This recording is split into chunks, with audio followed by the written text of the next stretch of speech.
Gift card reselling is just one way to accumulate more cash back and points and miles than your everyday organic spend.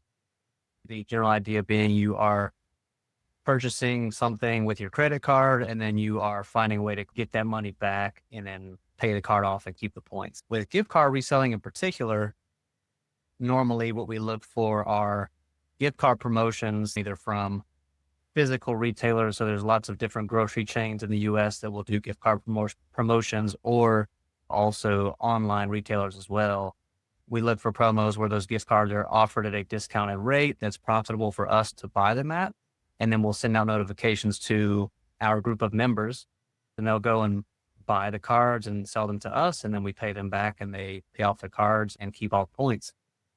Typically, it would be something like a major brand of gift card would be 10% off, and you're buying it back for 89%, 90%, or maybe more in some situations. People can stack getting category bonuses at certain stores on credit cards, be working toward a sign up bonus. The profit, I would think, is mostly in the credit card rewards. Yeah, that's correct. Normally it's, around the same price that the person paid. It can be occasionally slightly less than that or even slightly more. And that's just based on supply and demand. So if there's a lot of saturation in the market for a specific gift card brand and it's 10% off at some promo, we may be able to buy it at 89%.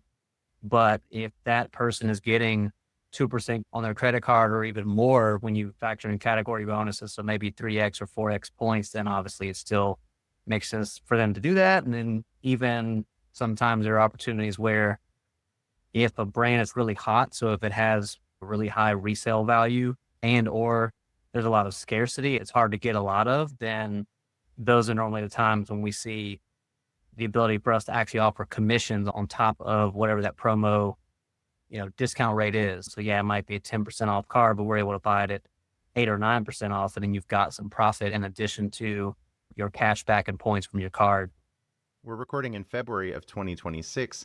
It's typically the slower season for gift card deals, promotions in stores. It usually heats up in the fourth quarter of the year with Christmas, Thanksgiving, Black Friday, but there's still a lot of potential in store. And with your site, it's at qcgc.io. You have a tab for deals. People can look on the site and see what's going on. You have the profit, the end date of the certain deals, so we don't have to be hunting different websites and flyers.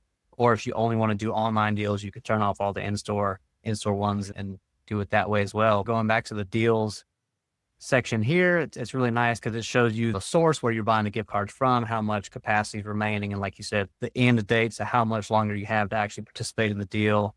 You can actually click into each deal and then see all of the specific details, and in particular, the gift card options that are offered for that deal, including the cost for each one and the brand, the denomination, the cost, and how much we're paying out, as well as the payout time frame.